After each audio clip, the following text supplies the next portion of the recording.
कभी कभी राष्ट्र जीवन में ऐसा समय आता है जब राष्ट्रभक्त नागरिकों को परीक्षा देनी पड़ती है।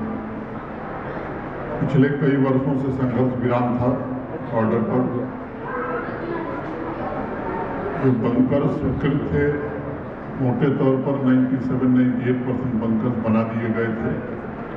पहले के अनुभवों के आधार पर या 1965 हो 1971 हो, जहाँ तक सेलिंग के बाद लोग प्रभावित होते थे वहाँ बंकर बनाए गए। समय के साथ तकनीक में विस्तार हुआ और क्षमताएं युद्ध की पहले की अपेक्षा ज़्यादा विकसित हुई। दूर तक मार करने की क्षमता या दूर क्षेत्रों में रहने वाले लोग भी इस बार प्रभावित हुए। ये पहला अनुभव है जम्मू कश्मीर का, मुझे लगता है। जहाँ तक भारत का सवाल है, आप सब जानते हैं कि हम कभी भी युद्ध के पक्षधर नहीं हैं। किसी राष्ट्र की सार्वभौमिकता के साथ भारत ने कभी कोई कुत्सित प्रयास नहीं किया है। हम सब जानते हैं कि आतंकवाद से जम्मू कश्मीर लंबे समय से प्रभावित रहा है और जो हमारा पड़ोसी है वो तमाम कोशिशों के बावजूद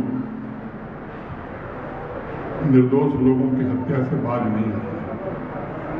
पहले भी कुछ घटनाएं हुई थी जिसका प्रतिकार भारत ने किया था, लेकिन 22 अप्रैल को पहलगांव के बैसरन घाटी में जब निर्दोष 26 लोगों की जान आतंकवादियों ने ली और पाकिस्तान के इशारे पर, तो सहने की भी एक सीमा होती है। भारत के आदरणीय प्रधानमंत्री जी ने उस समय ये बात कही थी कि जो आतंकवादी हैं, आतंकवादियों को जो प्रश्रय देते हैं, पनाह देते हैं, इनको सबक जरूर सिखाया जाएगा।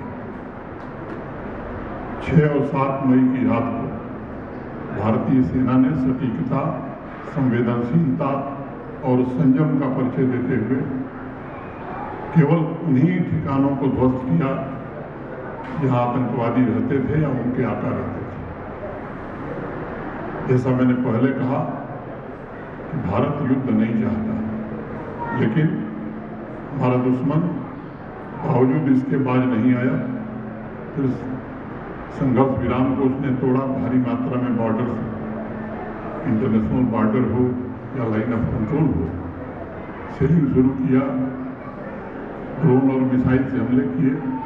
फिर तब भारत ने उसका भी प्रतिकार किया और अनेक सैन्य ठिकानों और एयरबेस को भारत के तीनों सेनाओं ने मिलकर के बर्बाद किया।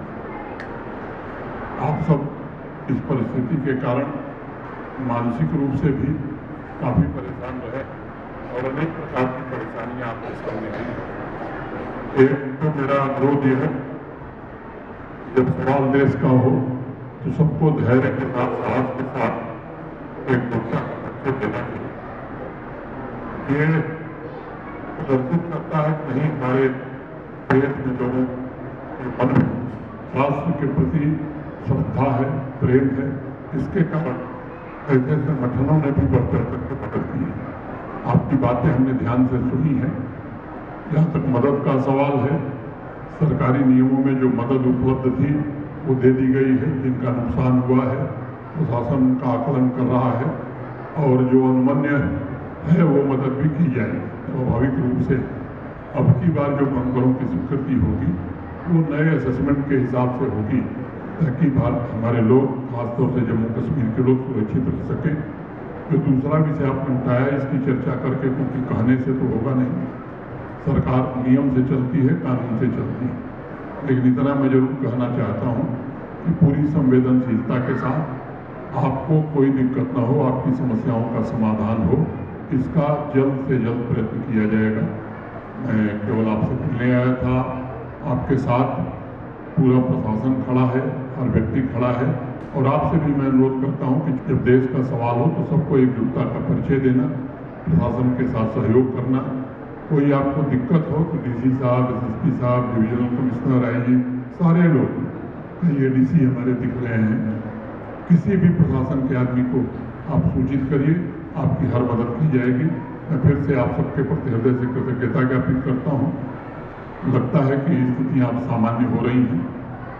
अगर पाकिस्तान ने अपनी ओर से कोई हरकत नहीं की तो स्थिति सामान्य ही रहेगी। लेकिन कल हमारे तीनों सेनाओं के अधिकारियों ने अपने प्रेस संबोधन में बात स्पष्ट कर दी है कि अब की बार अगर कोई हिमाकत होगी तो उसका ऐसा जवाब दिया जाएगा कि आने वाली पीढ़ियां भी की याद रखेंगी। मैं आप सबके प्रति फिर से हृदय से साधुवाद देते हुए और साहब बंदगी के साहब जी को और उनके सभी साथियों को विशेष रूप से धन्यवाद देते हुए अपनी बात पूरी करता हूँ। धन्यवाद।